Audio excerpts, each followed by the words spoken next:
Thank you to all the moderators and panelists that participated on day one of LULAC's virtual summit. The discussions were engaging, inspiring, and thought-provoking. I hope that all of you have been enjoying it too. Now, please help me in welcoming our next guest speaker. Ileana Ros-Lehtinen is a former U.S. representative from Florida. She was the first Latina elected to the U.S. Congress and the first Republican in Congress to publicly support the passage of the Marriage Equality Act. Ileana, LULAC is honored to have you with us today. Bienvenida.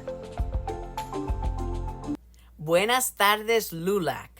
I am Ileana Ros-Lehtinen, and I was a member of Congress representing beautiful South Florida for almost 30 years.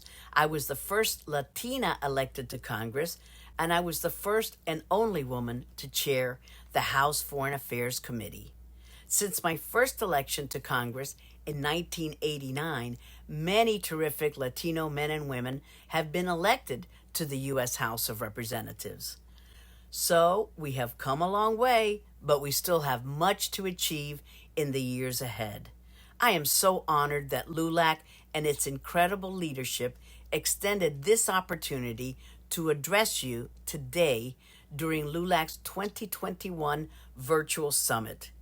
As a former member of Congress who served the dynamic and diverse 27th Congressional District of Florida, I am familiar with LULAC and the incredible work it has done for decades to promote and advocate for policies that positively impact our vibrant Hispanic community. All of you joining us here for this important summit are leaders in business, in government, in civic sectors of our society. And as such, your voice matters.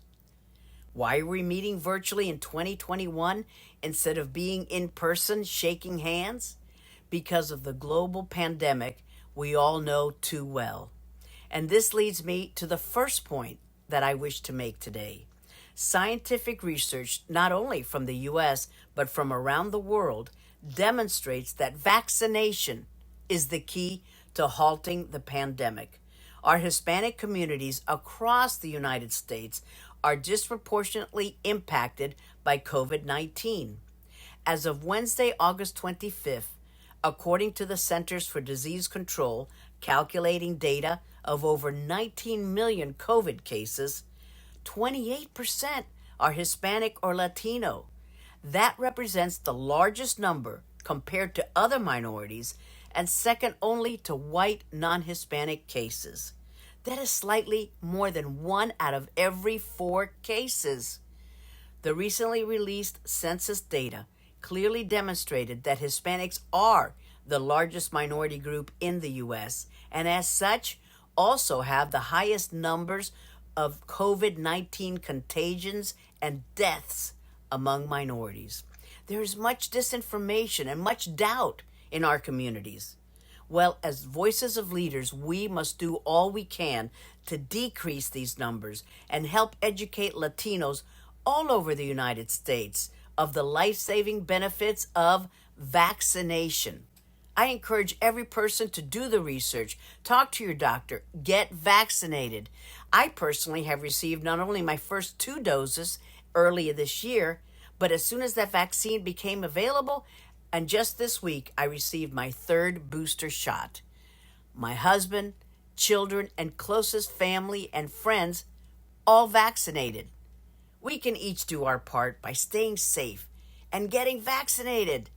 For over 9 decades, LULAC has been advocating for the Hispanics in the United States, including Puerto Rico.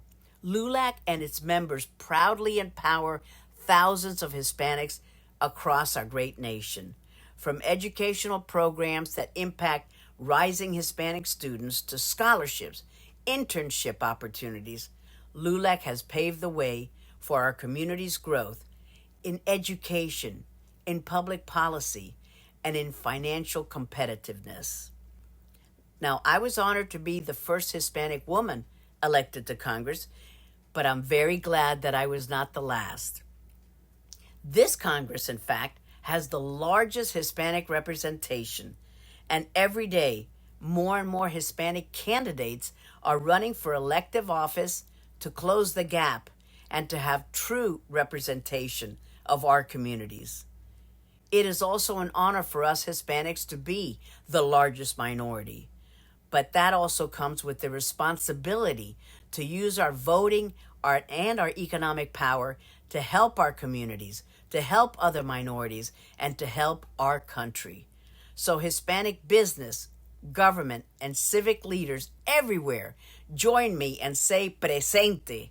We are here to continue to fight for democracy, for human rights, and for the betterment of mankind. Muchas gracias otra vez a LULAC. Felicidades on this important summit. Muchas gracias.